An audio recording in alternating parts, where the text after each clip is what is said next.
Hello and welcome. स्वागत है आप सभी का। मैं हूं आपके साथ पूर्णिमा मिश्रा और मेरी आपसे मुलाकात हो रही है TV9 भारतवर्ष के डिजिटल प्लेटफॉर्म पे।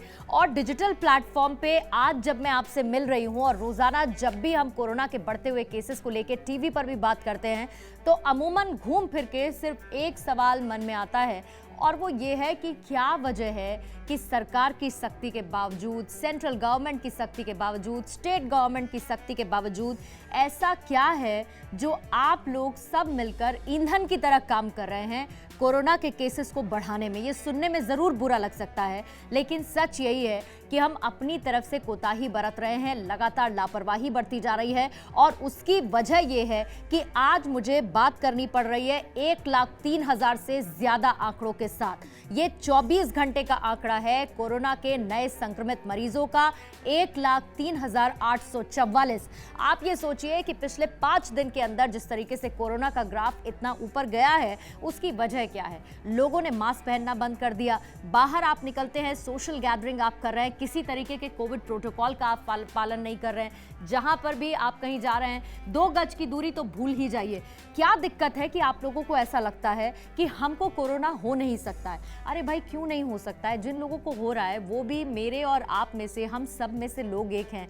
और कितनी कैजुअलिटीज हो रही हैं, कितने लोगों की डेथ्स हो रही हैं और इसी की वजह से 1,03,000 का जो केस सामने आया है पिछले 24 घंटे का, वो डराने वाला है। और मुझे ये कहना पड़ रहा है दैट इट्स हाई टाइम।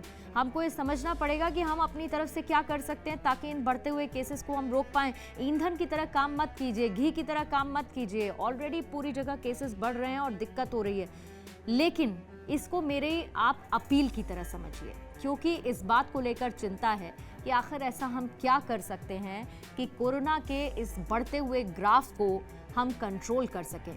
बार बार ये कहा जा रहा है कि सेकेंड वेव हमें हिट कर रही है और इसी सेकेंड वेव को लेके कल प्रधानमंत्री मोदी ने कुछ बैठकें की और उस बैठक में जो बात उनकी तरफ से की गई है वो ये साफ उन्होंने कहा है कि हमें 5T पर फोकस करना होगा। 5T जो उनकी तरफ से मेंशन किया गया है, उस 5T में उन्होंने टेस्टिंग पर फोकस करने के लिए कहा है, टेस्टिंग के साथ साथ ट्रीटमेंट पर फोकस करने के लिए कहा है, ट्रीटमेंट के साथ साथ टीकाकरण यानी कि वैक्सीनेशन पर फोकस करने के लिए कहा गया है और ट्रांसमिशन कंट्रोल पर उन्होंने फोकस। ये 5 पॉइंटर्स ऐसे उनकी तरफ से दिए गए कि हमें इन पर फोकस करना होगा। शायद ये एक स्ट्रेटेजी हो सकती है 5T की, जिसके बाद हम कोरोना के बढ़ते हुए केसेस को रोक सके।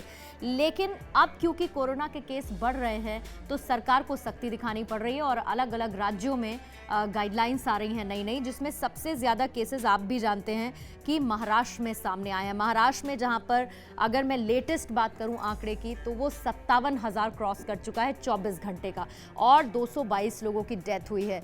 ये मैं महाराष्ट्र का हाल बता रही हूँ क्योंकि महाराष्ट्र में कोरोना ग्राफ ऐसे ही बढ़ रहा है। 1 अप्रैल को 43,000 के ऊपर था, 2 अप्रैल को वो 47,000 के ऊपर चला गया, 3 अप्रैल को 49,000 को क्रॉस कर गया और अब 4 अप्रैल को 57,000 को क्रॉस कर चुका है। तो आप ये सोचिए कि आखिर दिन बीतने के साथ ये जो बढ़ते हुए आंकड़े हैं, ये क्या वजह है कि ऐसा हो रहा है?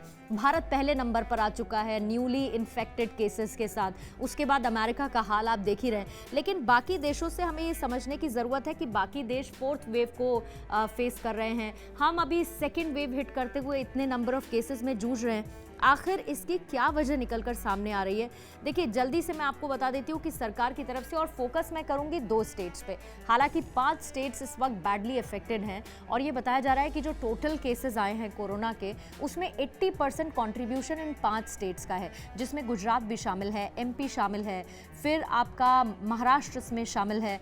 ये कुछ ऐसे स्टेट्स हैं जिनका कॉन्ट्रीब्यूशन कुल मिला के 80% नए कोविड केसेस में हो रहा है। तो इसीलिए सख्ती जाहिर बात है कि इन राज्यों में देखने को मिलेगी।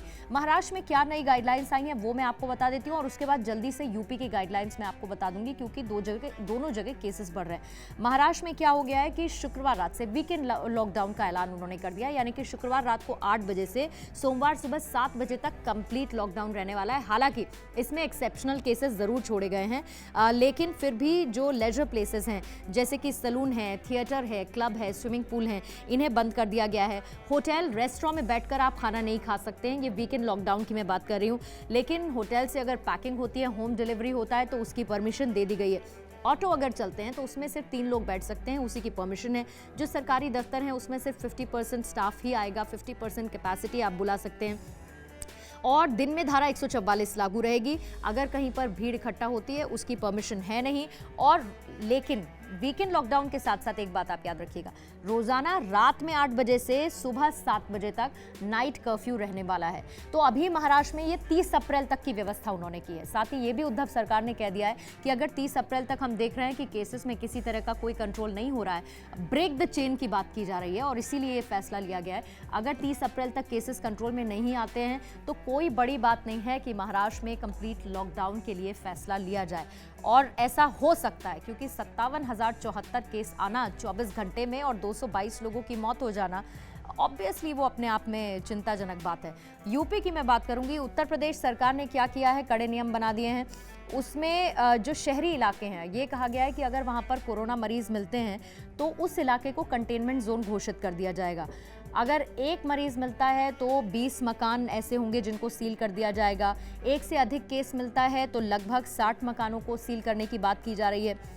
कंटेनमेंट जोन में लोगों का आना जाना बंद हो जाएगा, लेकिन 14 दिन तक ये स्थिति नोट की जाएगी। अगर उसके बाद भी ये स्थिति नहीं सुधरती है तो कंटेनमेंट जोन वो बना रहेगा, वरना उसे कंटेनमेंट जोन की कैटेगरी से हटा दिया जाएगा। सर्विलांस टीम रहेगी। जो अपार्टमेंट्स हैं, एनसीआर में हम देखते हैं, नोएडा में सोसाइटीज़ हैं, वहाँ के लिए अलग नियम बना दिए गए हैं। अगर एक मरीज़ मिलता है तो उस अपार्टमेंट की उस मंजिल को सील कर दिया जाएगा, लेकिन अगर एक से अधिक मरीज मिलते हैं तो पूरे ब्लॉक को सील कर दिया जाएगा। 14 दिन के अंदर अगर कोई मरीज नहीं मिलता है तब उसे कंटेनमेंट जोन की कैटेगरी से बाहर कर दिया जाएगा। तो ये मैंने 2 राज्यों की आपको डिटेल बताई, लेकिन बड़ी बात यह है कि सरकार सख्ती तो करेगी ही करेगी क्योंकि केसेस इस तरीके से बढ़ रहे हैं। लेकिन आपको ये समझने की ज़रूरत है, और बार बार कह रही हूँ कि इट्स हाई टाइम, आपको ये समझना पड़ेगा कि आप कैसे इसमें कंट्रीब्यूट कर सकते हैं। आप कैसे कोरोना के बढ़ते हुए केसेस को रोक सकते हैं। आपको कुछ नहीं करना है, आपको मास्क का इस्तेमाल करना है, 2 गज की दूरी आपको बरकरार रखनी है और हैंड सैनिटाइज़र का इस्तेमाल करना है। और जो सुपर स्प्रेडर जोन है वहाँ पर जाने से आप खुद को बचाइए। और वैक्सीन जितनी जल्दी हो उसे ले लीजिए। उसे लेकर किसी भी तरीके की अफवाह है उस पर ध्यान देने की ज़रूरत नहीं है। वैक्सीनेशन बहुत ज़रूरी है। राज्य सरकारें वैक्सीनेशन प्रोसेस में तेज़ी लेकर आ रही हैं और आपका इक्वल कंट्रीब्यूशन भी उसमें डिमांडिंग है, वो भी बनता है। ये भी आपको अपनी तरफ से करना है। अपना ध्यान रखिए, वो बहुत ज़रूरी है। Take care. हमने की गलती फिर एक बार, कोरोना ने किया दोबारा प्रहार। मास्क, 2 गज दूरी, करें अपनी सुरक्षा पूरी। कोरोना टीका हम सबको लगाना है, मिलकर साथ समझदारी से कोरोना को हराना है।